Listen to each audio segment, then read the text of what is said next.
Podcastirmãos.com.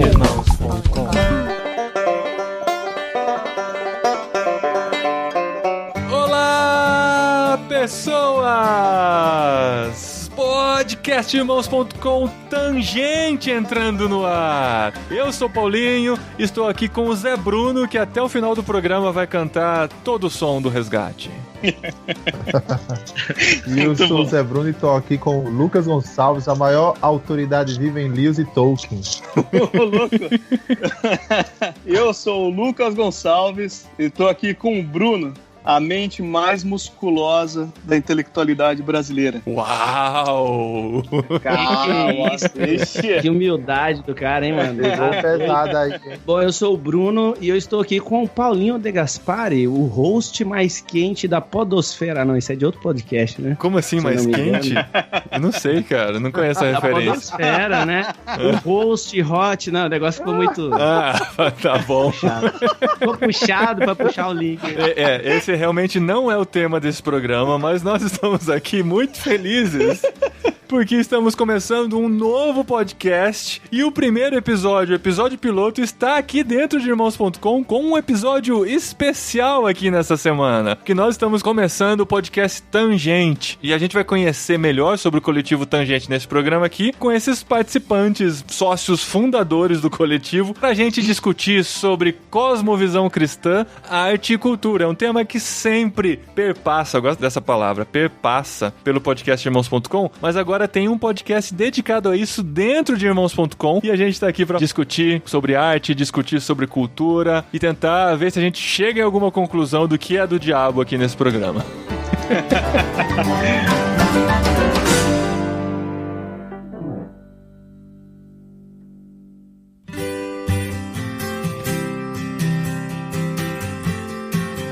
Gente, ó, só pra esclarecer minha piada do início, né? Zé Bruno que está aqui não é Zé Bruno do Resgate, apesar de ele cantar muito bem, eu imagino. Isso.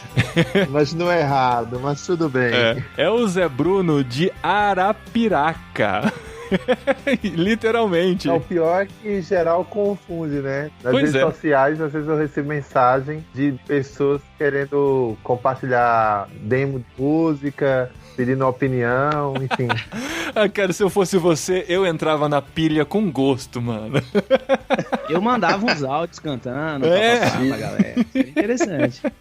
Bom, o Lucas que tá aqui com a gente já gravou com a gente no Literário. Sim. Como o Zé disse, é um especialista em C.S. Lewis e Tolkien. Vai voltar aqui no podcast pra falar sobre esses temas também, com certeza. Olha, que honra. E o Bruno é o Bruno Rosa, tá aqui com a gente também do coletivo Tangente. E, cara, tô muito feliz de estar com vocês. A gente já tá andando junto há um tempo, tenho acompanhado o movimento do coletivo Tangente. E como vocês encaram as questões da arte e da cultura de um jeito muito mais inteligente, né? Um jeito muito mais pé no chão, muito além de emoções ou de tradições. São pessoas que vão a fundo nas discussões, nas conversas, no pensamento sobre arte e cultura, e é muito legal a gente poder fazer esse programa aqui e discutir esses assuntos aqui com vocês. Mas, galera, eu tenho acompanhado vocês, a gente se conheceu por conta do movimento Mosaico, que a gente faz parte e tal, e troca umas ideias pelo WhatsApp, e de repente me falaram, tem um grupo aí, na verdade o Pedro Dulce, né? A gente se encontrou no Encontro Cepal, na verdade foi citado no programa, é verdade. Teve um episódio do podcastirmãos.com que ele falou sobre isso, era um programa que tava ele, o Zé Machado, e a gente tava falando, entrando nessa parte de arte, de cultura e tal, ele citou o coletivo Tangente, que discute isso aí, eu falei, cara, quem são esses caras? Aí comecei a pesquisar, e de repente o Lucas me colocou no grupo e a gente tá discutindo. Mas de onde saiu essa ideia de pensar sobre arte e cultura, sobre a cosmovisão cristã? Quem que se despertou para a necessidade de se discutir sobre esse assunto? Então, o Tangente ele surgiu dentro do grupo do WhatsApp do Mosaico, né? Quando houve aquela exposição do Queer Museu e depois a peça Labette, houve várias discussões dentro do Mosaico e tal, e o Pijama ele sempre orientava o seguinte, gente, se vocês for conversar algo específico, o melhor fazer é criar um grupo à parte, que às vezes nem todo mundo que tá no grupo do Mosaico tá afim desse tema. Uhum. E aí a gente criou um grupo para falar sobre arte, sobre essa problemática do Queer Museu, da peça Labette. Pra quem não lembra, era uma peça onde havia uma pessoa nua e uma criança podia tocar no corpo dela, mesmo com o pai e a mãe presenciando, né? Uhum. E o Queer Museu trazia exposições, assim, de atos partes sexuais, as mais variadas performances, digamos assim. E aí foi quando surgiu essa ideia de criar um grupo, né, de cristãos que tivesse alguma relação com a arte, ou como artista, ou como estudioso do tema, que pudesse não apenas fazer uma crítica, que tinha muito, né, mas propor uma forma diferente de encarar a esfera artística, a cultura. E foi aí que nasceu o Tangente. Assim, talvez a principal inquietação nossa foi a maneira como os cristãos, na época, lidaram com a questão da exposição, né? Lá do Queer Museum, da peça também e tal. E a gente chegou à conclusão que os cristãos são muito reativos, né? A gente tem muito essa cultura no nosso meio de ser muito reativos àquilo que o mundo tem proposto, né? Uhum. E a gente é muito pouco propositivo. E aí a gente, inquietado com isso, foi um dos motivos que fez a gente falar, então vamos nos reunir para poder começar a pensar melhor essas coisas, estudar e tal. De forma bem despropositada, assim, sabe? Sem muitas perspectivas de relevância ou de qualquer coisa assim. E foi bem natural, sabe? Aí com o tempo a coisa foi tomando forma, a galera querendo participar, entrando, participando. E foi crescendo até que a gente falou, cara, acho que já tá num ponto que é legal a gente começar a se posicionar, né? E utilizar as redes sociais de uma forma mais propositiva. Uhum. E o Baco seguiu, né? Eu acho importante mencionar que a importância do Tangente é ser um grupo que fomente o debate, né? Uhum. Pelo menos foi a grande motivação da gente, era justamente fomentar o debate, né? Tanto que quando a gente surgiu para propor, por exemplo, uma bibliografia que trabalhasse sobre esse tripé, que é o tripé que o Tangente trabalha, né? Que é o arte, cultura e cosmovisão cristã. Então, eu tenho pensado muito sobre comunicação e a gente tem feito alguns debates sobre isso e feito alguns encontros, que são os nossos encontros do Impulso. E até eu chamei o Lucas no ano passado, eu falei, cara, eu queria que você fosse lá pra ajudar a sacudir um pouquinho as águas, porque a proposta nossa com o Impulso não é necessariamente ficar dando ferramentas técnicas para as pessoas fazerem comunicação na igreja e tal, mas é trazer uma reflexão sobre por que a gente faz, como a gente faz, o que a gente pensa quando a gente faz, com que objetivo, né? O que a gente quer atingir no que a gente faz. Porque às vezes a gente fica muito preocupado em instrumentalizar as pessoas, em esse é o melhor software, esse é o melhor site, esse é a melhor câmera que você pode usar, que são muito importantes e tal, mas se a pessoa não sabe por que ela tá fazendo aquilo, e nós como cristãos não entendemos o mundo de uma maneira que a gente consegue se encaixar na necessidade do mundo, fazendo o que a gente faz, a gente só tá utilizando superficialmente o que pode se fazer, quer seja na comunicação, quer seja na arte em geral, né? Então acho que a gente precisa desse aprofundamento mesmo, discutir conceitos, né? E juntos a gente poder aprender um com o outro a partir da caminhada que cada um teve. Por isso que é legal esse tipo de coletivo, esse tipo de discussão e esse tipo de podcast que a gente tá começando aqui, afinal, né? Muito antes da parte técnica, e aí a gente aqui tá assumindo que é importante sim, né? Toda essa parte técnica, igual você disse, mas muito antes disso, eu acho que acaba balizando essa questão, é o fato de que a gente, como cristão, precisa compreender que o papel do cristão dentro da sociedade, da cultura, não se restringe apenas a ter lá a sua vida religiosa privada e de segunda a sexta-feira trabalhar, enfim, fazer qualquer coisa que faça, profissionalmente ou não, mas da mesma maneira e pelos mesmos motivos que quaisquer outros que não são cristãos fazem, né? Uhum. É compreender que Jesus Cristo tem algo para dizer sobre qualquer esfera da nossa realidade, né? Entender que existe um modo cristão de se olhar para a comunicação, para a arte, né? Para, enfim, medicina, para qualquer outra coisa que seja que você faça. Existe uma maneira cristã de você encarar essas questões, esses problemas e propor também soluções, né? Então, eu acho que essa deve ser a preocupação anterior, né? Que precede a técnica, enfim. É isso que a gente chama de cosmovisão cristã, né? De você olhar para o mundo com a lente cristã, com a lente do cristianismo, com os olhos de Jesus, dos apóstolos. A partir dessa base, a gente começar a olhar o mundo com esse olhar. A gente fala muito sobre vocação aqui no podcast irmãos.com e tem muito a ver com isso, né? Quando você começa a olhar o mundo... Eu lembro quando eu era criança, eu aprendi assim,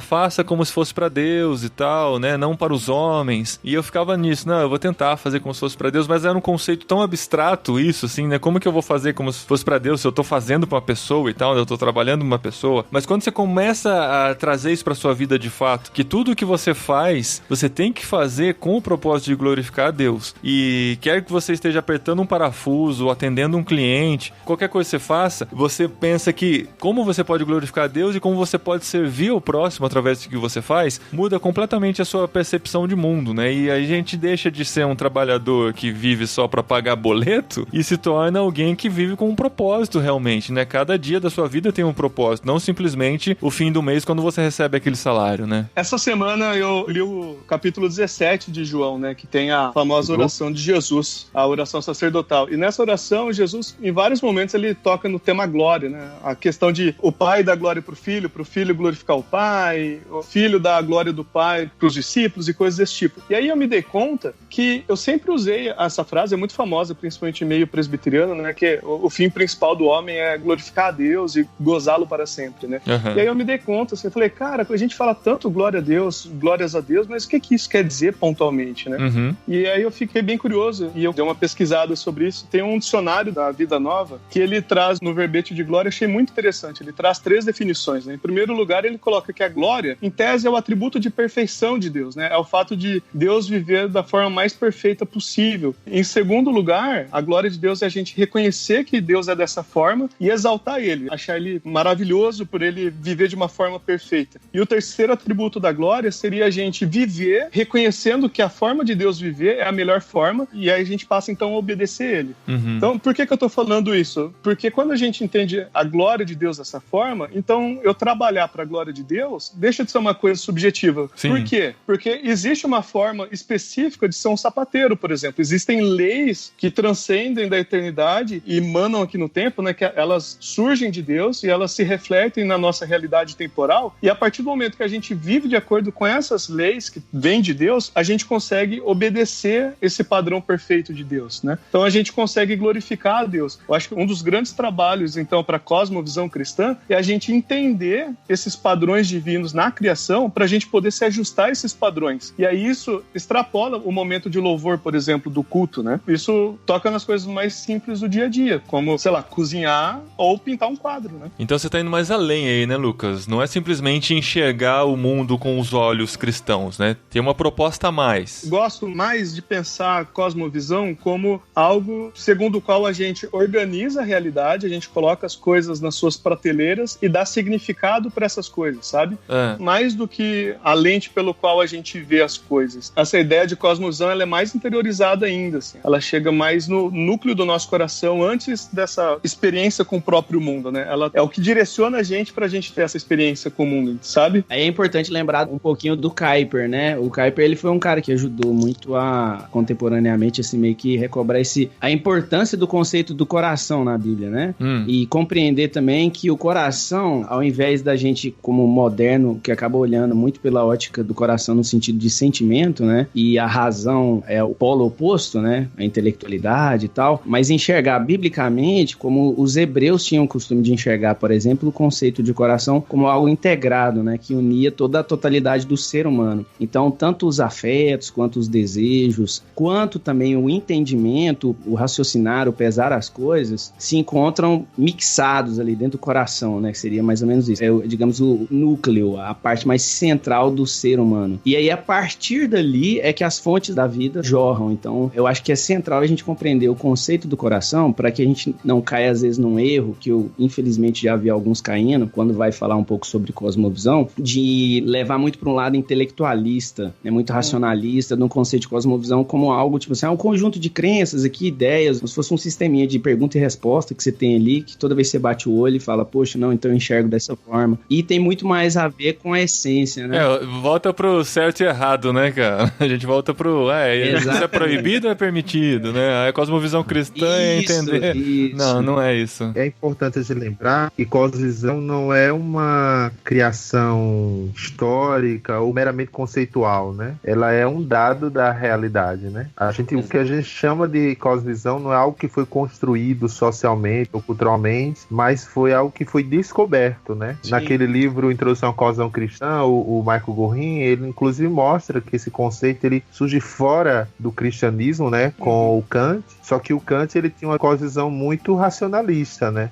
Porque ele defendia a autonomia da razão. E aí, esse conceito vai sendo desenvolvido por outros autores, como Kierkegaard, Schleiermacher e outros, até chegar no James Joyce Story, no Abraham Kuyper, que se apropria desse conceito e consegue enxergá-lo dentro do cristianismo, né? E dizer que a fé cristã, ela é uma cosvisão, porque muito mais do que conceitos sobre a realidade, ela conta histórias sobre a realidade, narrativas, né? E são essas narrativas com a qual o nosso coração está comprometido. Então, às vezes, você estuda uma coisa, tem uma ideia sobre uma coisa, mas o seu coração está comprometido com outra narrativa totalmente alheia àquilo que você pensa. Por isso que a cosvisão não pode ser uma coisa meramente racional, é um compromisso do seu coração. E o compromisso do coração, ele molda exatamente aí de forma mais concreta, né, as narrativas. Então, narrativa eu diria que seria mais ou menos a forma como a gente organiza nossa cosmovisão no mundo, né? Então, essa lente pela qual a gente enxerga o mundo, ela é traduzida por meio de narrativas, né? E é legal, eu gosto do autor muito, que é o Steve Turner, ele fala muito sobre o fato de que a gente está mergulhado em narrativas, né? O mundo contemporâneo, mas não só o mundo contemporâneo, mas a cultura pop, por exemplo, ela é um universo de narrativas que está o tempo todo tentando captar o nosso coração, né? Uhum. E eu acho que nesse sentido que é legal a gente pensar sobre cosmovisão. Quando você fala narrativas, cara, deixa eu tentar traduzir, me ajudem a traduzir melhor. A gente não tá falando necessariamente de histórias ou de storytelling que tá na moda hoje. Narrativa pode ser uma maneira de descrever um pensamento, por exemplo, também? Pode ser, cara. Você falou isso, eu lembrei. Lewis, quando ele vai contra-argumentar o naturalismo, ele coloca o naturalismo, ele mostra, na verdade, como a teoria da evolução e o naturalismo e etc., independentemente disso ser certo ou errado, né, a questão não é essa, mas ele mostra como a estrutura dessa narrativa, que explica como o mundo surgiu, por que ele está assim, como ele está hoje, etc., ele mostra como essa narrativa naturalista é extremamente parecida com narrativas mitológicas, de início, de criação, sabe? De transformação, de por que as coisas estão desse jeito, por onde elas estão caminhando, né? Então, no fim das contas, o que a gente quer dizer quando a gente fala de narrativa é a história do mundo, de onde o mundo saiu, por que ele é do jeito que ele é, por onde que ele está caminhando, quais expectativas a gente pode ter para o futuro dentro dessa linha narrativa da história, entendeu? Entendi. E assim, isso pode se dar de uma forma mais explícita ou menos explícita, porque você, por exemplo, pensar num conjunto de, digamos assim, sinais, né, que estão contidos em narrativas sucessivas, você pensa, por exemplo, na cultura pop. Uma série de determinados filmes, por exemplo, eles contêm implícito neles ali, digamos assim, uma proposta a respeito do que eles acreditam ser verdadeiro a respeito da realidade. E não apenas isso, que eles acreditam ser bom, né, uma visão de uma vida boa, por exemplo, né? Isso está implícito. Muitas vezes a gente não consegue conscientemente articular essas coisas, mas a gente, inclusive a cultura pop tem esse poder, né? A gente acaba baixando mais a guarda porque a gente acha que é uma coisa de mais entretenimento e tal. Então a gente acaba absorvendo aquilo e inconscientemente a gente começa a articular aquelas coisas a partir de uma maneira da gente olhar para a vida, né? E às vezes aquilo começa a entrar em, digamos assim, choque com determinadas crenças prévias que a gente tinha, né? E aí a gente às vezes começa a moldar essa maneira de enxergar a realidade a partir de outras narrativas, né? Porque a gente não tá consciente disso. E aí muitas vezes inconscientemente a gente começa a abrir mão de certos princípios. Sim, fazer concessões, diferente. Né? Exatamente. Uhum. Então assim, as narrativas elas não necessariamente precisam estar articuladas de formas muito explícitas, né? Mas o fato é que todos nós, mais explicitamente ou menos explicitamente, a gente acaba articulando essas coisas através, e aí pensando na arte, através de artefatos culturais, né? A gente produz história, a gente produz cinema, produz pintura, a gente produz música, influenciado por essas coisas que muitas vezes a gente acaba não parando pra pensar, mas estão lá. Sim. A gente é muito mais influenciado pelo que a gente vive do que a gente imagina, né? Muito mais. Eu acho que assim, hoje em dia a gente vive num tempo que a estética é um argumento muito mais forte do que a racionalidade, né? A gente consegue convencer muito melhor alguém se a gente contar uma história que de alguma forma atinge o coração dessa pessoa do que com argumentos perfeitos que toquem seu cérebro, né? E como o Bruno falou, a cultura pop é perfeito nisso. Só pra gente definir alguns termos aqui, que às vezes assim, né, vocês estão mais familiarizados com eles e tal.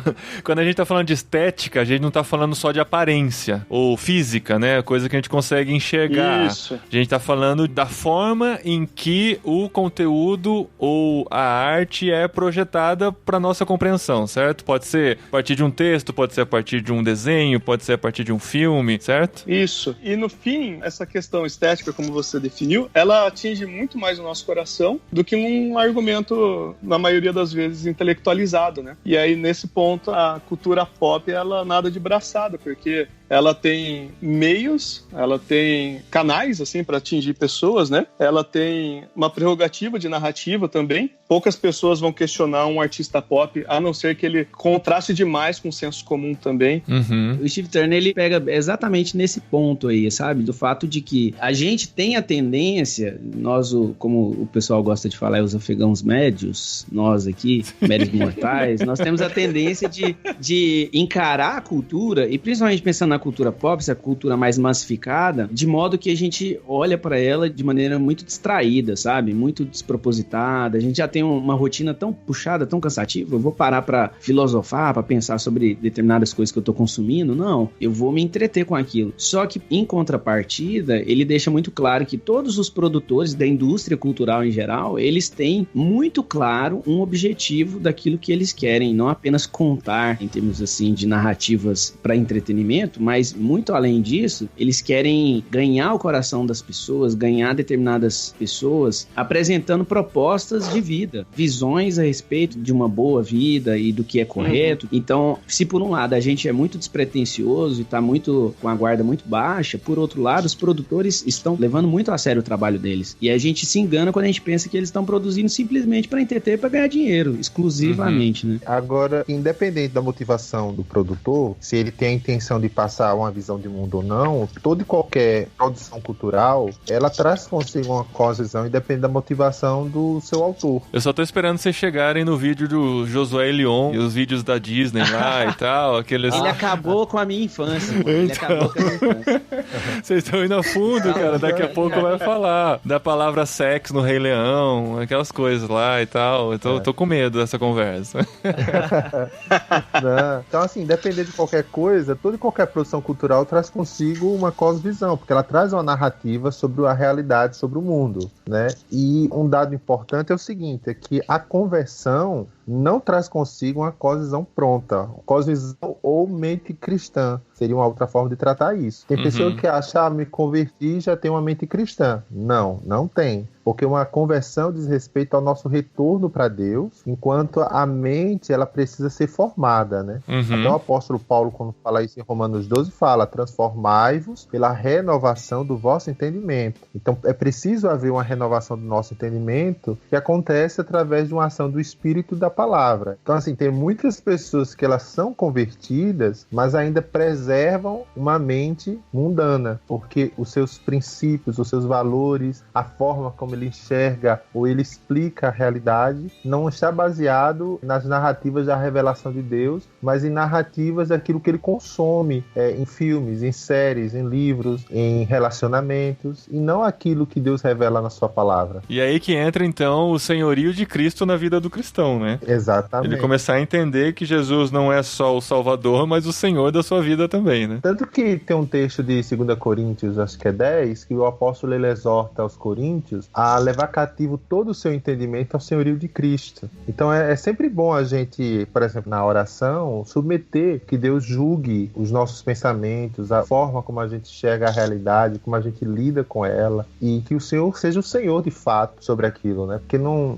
basta você apenas ser um convertido, você precisa agir como alguém que enxerga a realidade pelas categorias do Evangelho, né? É muito importante essa compreensão do fato de que Deus ele é Senhor não apenas sobre alma, mas também sobre corpo, né? Não apenas sobre as coisas invisíveis, mas sobre as visíveis também, porque parte do problema que a gente enfrenta relacionado ao cristão lidando com a arte hoje, dentro da igreja, enfim, e na cultura em geral, é herdado de uma visão errada, dualista, de que existem aquelas coisas que dizem respeito a Deus, mas existem outras coisas na criação, como se Deus não ligasse para elas ou não tivesse criado, tivesse fechado o olho na hora de criar, por exemplo, o sexo e tal. Então, é claro que eu tô exagerando aqui, né, algumas coisas, mas a gente herdou um pouco dessa mentalidade, uma mentalidade dualista que não reconhece que Cristo Jesus, ele é Senhor sobre todas as coisas, e ele criou todas as coisas, né? Colossenses deixa isso muito claro. Em Cristo Jesus, né, todas as coisas foram criadas. A gente sabe que todas as coisas foram criadas para ele, mas não apenas para ele, mas por meio dele também, né? E com a na obra de Jesus na cruz, ele está reconciliando consigo todas as coisas também. Isso inclui a criação toda, né? Às vezes a gente pensa muito a respeito só do homem ou só da natureza, mas inclui todas as esferas, digamos assim, invisíveis da criação, que às vezes a gente não para pensar. Então, a sexualidade, a maneira como o cristão lida nos relacionamentos, mas também a maneira como ele pensa arte, política, economia, sustentabilidade,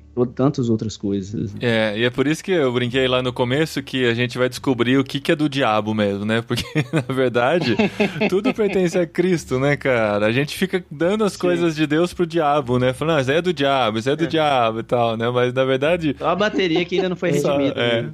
Mas, assim, as coisas são dele, estão sendo redimidas por ele, e a gente ainda pode fazer parte desse processo, né? O Huckmacher, que é uma das grandes influências nossas, assim, no Tangente, ele fala muito disso também no Arte Não Precisa de Justificativa, que é um livro clássico dele, né? Uhum. É bem interessante que ele basicamente chama o cristão a viver de acordo com a fé que ele professa ter. E vivendo de acordo com a fé que ele professa ter, ele constrói uma frase muito bacana, eu não vou lembrar exatamente, né? Mas ele fala assim, pode ser que nesse contraste da gente viver de acordo com o que a gente deveria viver, a gente possa influenciar outras pessoas. E pode ser que Deus use esse nosso testemunho para iniciar uma reforma no ser humano. Aí eu acho muito bonito como ele termina essa frase, que ele fala assim, mas aí é com Deus, né? Uhum. Eu acho isso muito bacana, porque a gente corre vários riscos, né? O Bruno comentou no começo da nossa conversa que o cristão, ele tem a tendência, pelo menos atualmente, né, de ser mais reacionário, né? De reagir às coisas que estão acontecendo aí fora, e pouco propositivo. E outra tendência que eu vejo muito é a gente ficar numa balança, né? De extremos. Ou ora a cultura é completamente má e a gente tem que se abster do mundo, ou ora a cultura é extremamente boa e a gente abraça ela sem qualquer tipo de filtro, né? E o que o Huckmacher propõe nessa frase, eu entendo, é que a gente não pode assumir pra gente a proposta redentiva que é de Cristo, que é de Deus. É Deus que está redimindo o mundo, né? Não somos nós. Mas nós podemos coparticipar com ele sem a pretensão de nós sermos os grandes agentes nesse processo redentivo. A gente tem esse privilégio de coparticipar com ele simplesmente sendo fiéis ao nosso testemunho, e pode ser que com isso, se Deus quiser, ele use essas coisas que a gente tem feito, que a gente tem pensado, de forma fiel a ele e a palavra dele, para incitar algum movimento, alguma articulação na história, né? É legal, isso é interessante, entrando no ponto assim, quer dizer, antes de eu falar o que eu ia dizer, o Albert Wolters, ele traz dois conceitos muito legais lá no Criação Restaurada, que é o conceito de estrutura e direção. Ajuda muita gente a pensar esse lance da forma como a criação toda se relaciona com Deus, né? Então Deus estruturalmente criou todas as coisas boas, é isso que a Bíblia diz lá, quando Deus cria lá em Gênesis, fala que tudo que ele viu, que ele tinha criado era muito bom. O problema é que depois da queda, né, e com a entrada do pecado no mundo e a depravação do homem, a direção para o qual as coisas que Deus criou são dadas pelo homem é que assume uma direção ruim. Então você tem uma estrutura boa, mas que pode tomar direções ruins. A sexualidade, ela intrinsecamente é boa, Deus criou ela com estruturas, com leis, com normas boas para a gente experimentar, usufruir dela, mas o homem pode direcionar por conta da sua mente e por conta do pecado, que isso acaba depravando toda a criação, direcionar isso de forma equivocada, de forma errada, e a sexualidade pode passar, então, a sofrer esses efeitos colaterais da queda, né? Então, eu acho isso interessante. E o outro ponto que entra é no que o Lucas estava falando, é o fato de que a gente... Aí eu esqueci. Não segue eu.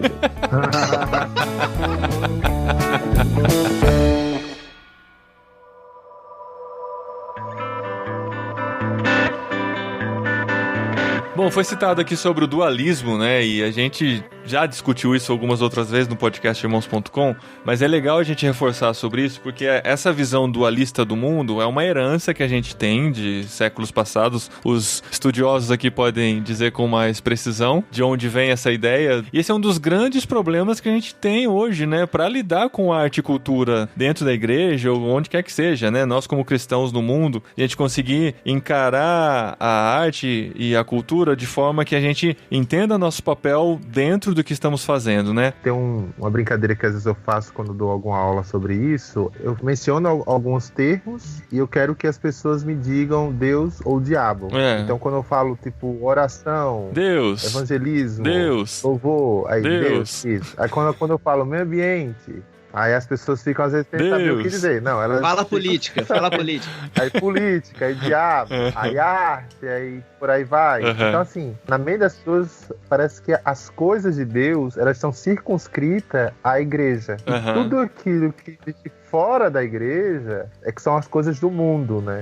E que às vezes eles ficam entre o diabo e o homem. Então é essa mentalidade que faz essa segregação entre coisas de Deus e coisas do mundo, é uma mentalidade dualista e que fere, por exemplo, a soberania divina. Então, por exemplo, muitos cristãos creem que Deus é soberano, ou afirmam isso, porém a cosmovisão deles é uma cosmovisão dualista, porque quando eles dizem que existem coisas de Deus e coisas do mundo, ele está dizendo que Deus não é soberano sobre as coisas do mundo, mas sim só sobre as coisas de Deus. Então a gente percebe que a cosmovisão, ela é muito mais do que uma questão racional, ela é uma questão de compromisso do coração, né? E quando você lê a história da igreja, você percebe, por exemplo, desde as cartas de João, né, a primeira carta, que ele lida diretamente com o gnosticismo, que é um conjunto de crenças da qual o dualismo surge, é justamente com essa ideia, né? Porque havia essa fragmentação de que tudo aquilo que era material era ruim e tudo aquilo que era espiritual era bom. Por isso que em 1 João 4:1, João diz assim: filhinhos, não creais em todo espírito, mas antes procurai saber a origem deles, porque todo espírito que nega a encarnação, esse é do anticristo. Por que João fala isso? Porque para os gnósticos, o fato de Cristo ter encarnado, isso era uma blasfêmia. Então eles professavam Cristo espiritualizado, porque eles não consideravam a matéria boa. Então hoje em dia, por exemplo, quando você fala com alguns segmentos da igreja evangélica, ela vai dizer que diversão não é coisa boa, que cuidar do corpo não é coisa boa, que o lazer não é coisa boa, que coisa boa é você ir pro monge, é você fazer um jejum, é você fazer uma campanha, é você estar na igreja, mas todas as demais coisas que não diz respeito a esse universo da igreja é ruim. E isso é a mentalidade dualista. Então, assim, eu tenho uma suspeita de que muito do nosso discurso de santidade é mais um discurso pagão, porque tem a sua origem numa crença dualista, do que baseado nas escrituras. Então, por exemplo, quando você vê um discurso de santidade que lhe oferece uma lista de regras, isso pode, isso não pode, isso pode, isso não pode, isso pode, isso não pode, isso não é evangelho, né? Isso é legalismo, isso é dualismo, porque a mentalidade é uma mentalidade que não enxerga o homem como ser integral, criado por Deus, e que a criação ela é boa e que o homem deve desfrutar, porém desfrutá-la na direção correta, não na direção errada, como o Bruno comentou. No começo de Gênesis tem uma questão bem interessante, eu acho, para somar o comentário do Zé. A gente costuma falar dos mandatos criacionais, né? Seriam 3 mandatos criacionais, são 3 proposições, assim, são 3 ordenanças de Deus ao ter criado o homem, né? A gente vê principalmente, assim, Gênesis 1:26, isso está mais claro ainda, mas tanto no capítulo 1 quanto no capítulo 2 de Gênesis a gente consegue colher essas frutas, assim, né? Fazer um trocadilho aqui com a árvore. Aí, a gente tem o mandato espiritual, que é o fato de Deus ter criado a gente à imagem dele, para a gente se relacionar com ele. A gente tem o mandato social, que é Deus criar homem e mulher e mandar eles se relacionarem entre eles. E a gente tem o mandato criacional, que é o fato de Deus ter ordenado que o ser humano cuidasse da criação de Deus, né? Ele fala explicitamente para que a gente dominasse e sujeitasse a criação de Deus. Algumas pessoas tomam esse texto para fazer o que quiser com a natureza, né? Como se a natureza fosse nossa escrava, mas muitas pessoas também advogam que o significado desse texto é a ideia que nós temos uma responsabilidade como um maestro de regir essa orquestra, né? Como se a gente estivesse fazendo um grande musical para Deus. Então você veja que desde o começo da história, a nossa interação com a realidade material é cobrada de todos nós, humanos, da parte do próprio Deus. E aí é muito interessante a gente reparar 2 coisas bem interessantes. A história toda, essa nossa grande narrativa evangélica, ela começa em Gênesis num jardim, mas ela termina em Apocalipse numa grande cidade celestial, né?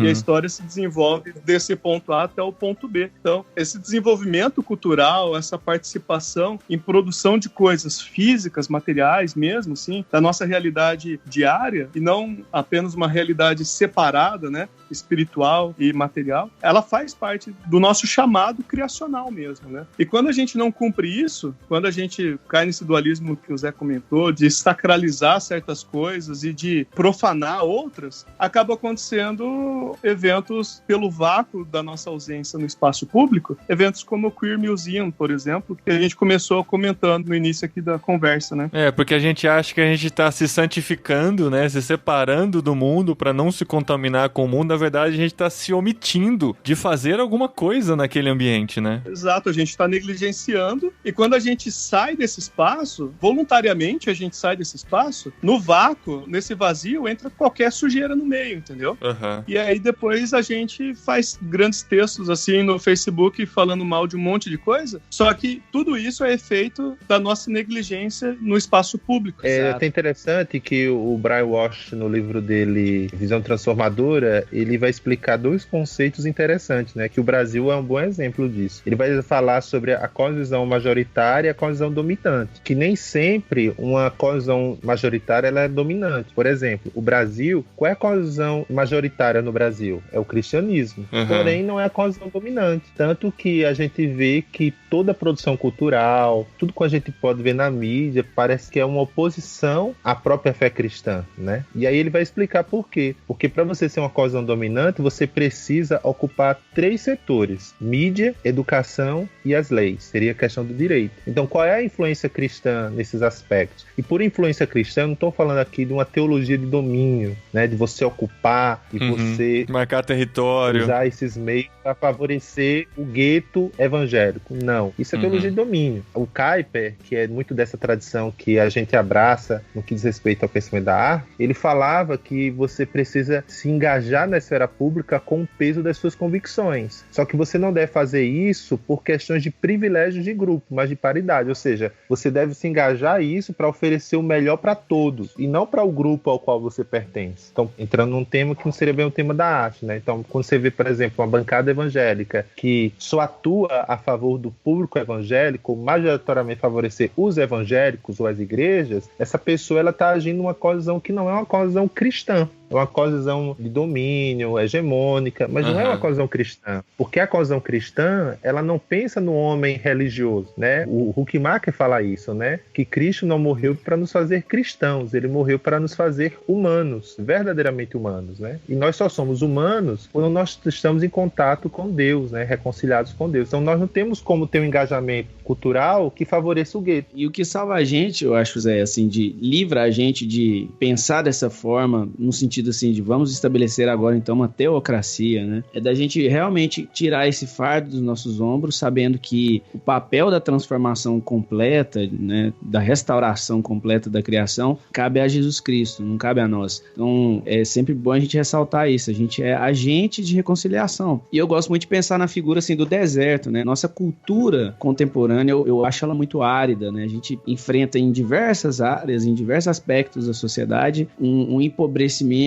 de muitas formas de se pensar, um empobrecimento de muitas formas de se olhar para a vida, né? Para as coisas e tal. E o papel do cristão é muito mais no sentido de construir pequenos oásis em meio a esse deserto, sabe? Ser aquela presença fiel, na qual onde as pessoas podem parar ali, beber um pouco dessa água e tentar desfrutar um pouco da paisagem a partir de um olhar diferente. Esse é o lance, a gente vive numa praça pública e aí todos têm o direito à voz. E a gente não pode tolir o direito dos outros. E aí entra naquele debate lá de trás, do queer museu que a gente discutiu tanto, é que a gente não deve tolir o direito das pessoas numa esfera pública que se destina exatamente a que todos expressem as suas formas de olhar para a realidade, de enxergar as coisas, de problematizar as coisas. A gente não pode tolir o direito das pessoas, mas a gente deve, como cristão, estar lado a lado com essas pessoas ali para colocar a nossa voz também, para colocar também o nosso ponto de vista, o nosso olhar para a realidade e procurar mostrar que existe uma maneira mais bela de se olhar para a vida, uma maneira menos pobre, uma maneira menos sofrida, menos dolorosa. As pessoas estão desesperadas, elas procuram solução e muitas vezes não conseguem encontrar. E você muitas vezes olha para a arte, você encontra desespero, você encontra uma fluidez tão grande das coisas que você se perde, você fica confuso, você perde identidade, sentido, propósito. Mas o cristão tem a capacidade de realinhar essas coisas por meio da arte, assim. Não que a arte cumpra um papel religioso, a gente é profeta nesse aspecto, mas é no sentido de que a gente tenha, por meio da arte, a capacidade de traduzir determinadas determinadas coisas, né, a respeito da criação que Deus colocou, que às vezes estão meio cegas, assim, para as pessoas não estão conseguindo olhar para elas direito, ou estão vendo distorcido, e a gente pode embelezar, né, tornar a nossa cidade mais bonita. Então eu gosto de pensar muito nesse papel do cristão como um cara muito mais humilde do que aquele cara que quer ser relevante e revolucionar.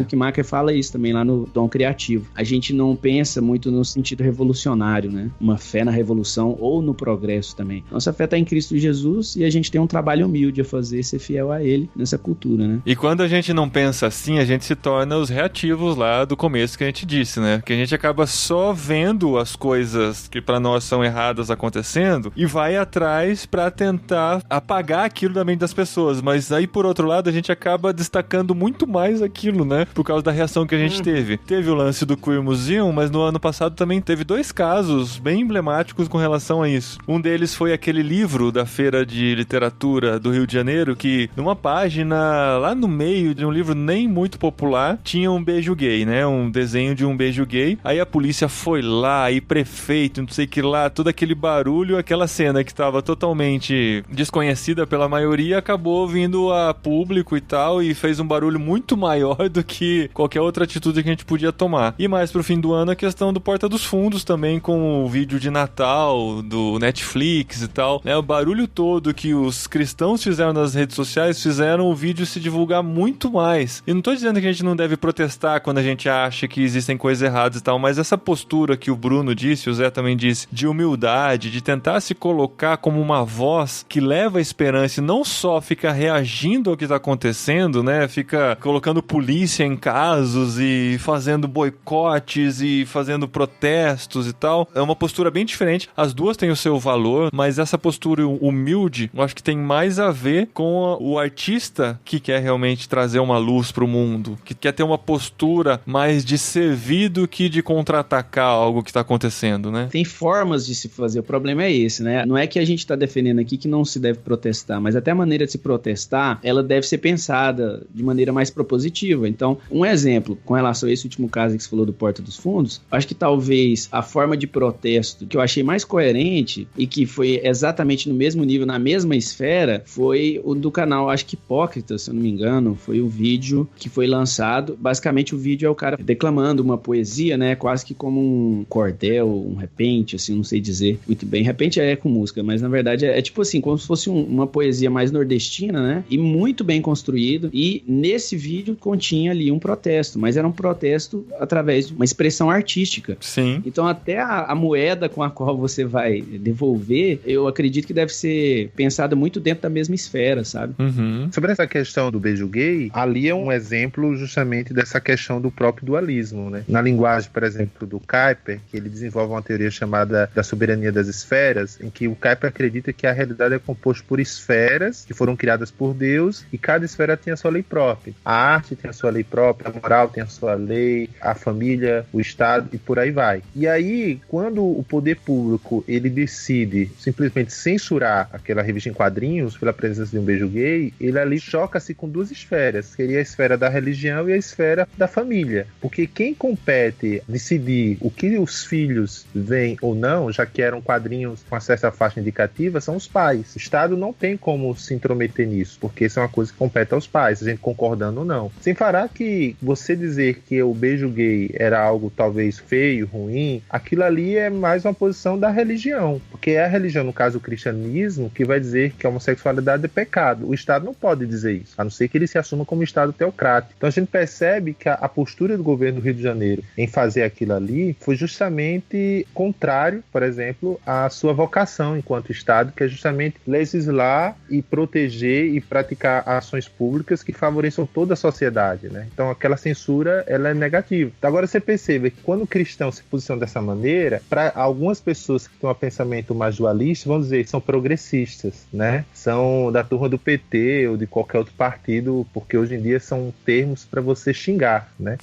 Só que não. Isso é uma questão, assim, de própria, da maturidade cristã, do próprio evangelho, porque o evangelho não é hegemônico, não é impositivo, né? O Senhor manda a gente pregar, manda a gente anunciar, diz que a gente não pode dar pérolas aos porcos. Então, se a gente for num lugar e a pessoa não quiser ouvir, a gente tem que sair daquele lugar. Então, a gente não pode simplesmente pegar a fé cristã e botar a goela abaixo da cultura brasileira, porque a gente vai estar agindo de maneira maneira totalmente anticristã. Por isso que é muito importante a gente ter uma mente cristã formada, né? E essa mente cristã, ela vem justamente tanto pelo estudo da história da igreja, quanto pelo estudo da palavra, pelas práticas espirituais, as disciplinas espirituais, ou seja, tudo isso é importante para formar essa mente cristã, para que a gente possa, de fato, ver a realidade, não a parte das lentes de um grupo, mas das lentes do evangelho, que é muito mais amplo do que a nossa igreja. Muito bom.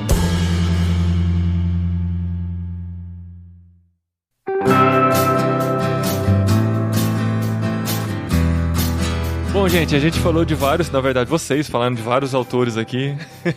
Pra muita gente é muita novidade esses autores. Eu gostaria que nesse final a gente desse uma organizada na bibliografia desse programa para as pessoas que querem aprender mais e se aprofundar no assunto cosmovisão cristã, arte e cultura. Citem alguns livros, alguns autores que vocês gostaram de ler e que acham que pode ser uma orientação, até para as pessoas se prepararem para os próximos programas do podcast aqui, estarem mais afiadas com o que a gente vai falar daqui pra frente. Eu acho, assim, que dois autores que a gente não pode deixar de citar, que a gente considera até os patronos, de certa forma, do Coletivo Tangente, é o Franz Schaeffer, o seu livro A Arte e a Bíblia, que é um livrinho, dá para você ler num instante, e o Hans Huckmacher, né, que escreveu A Arte no Texto Justificativa e A Arte Moderna, A Morte de uma Cultura, Dom Criativo, A Filosofia da Estética, são algumas das obras deles em português, né? Começa por qual? Eu começaria com uma sequência mais didáticazinha.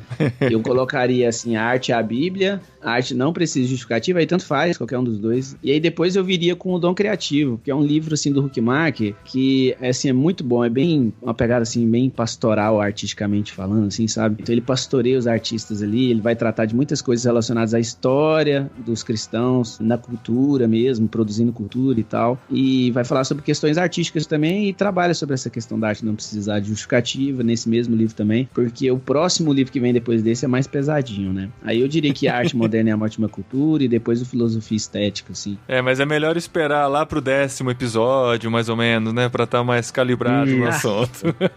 Isso. Nosso Agora, intuito é tornar mais palatável as coisas aqui no podcast, por mais que talvez nesse primeiro não tenha parecido que ficou muito não, gente, mas por favor, tenham fé na gente, sabe?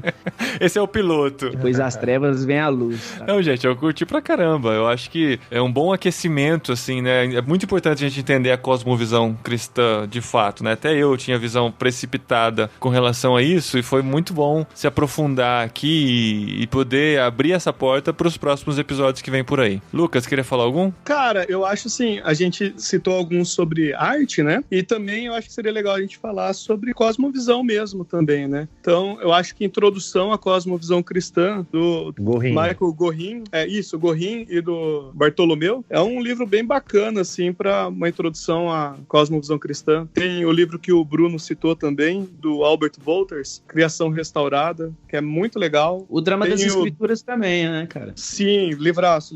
Traria mais ou menos essa mesma pegada, que ele é meio que uma introdução para uma introdução à cosmovisão cristã.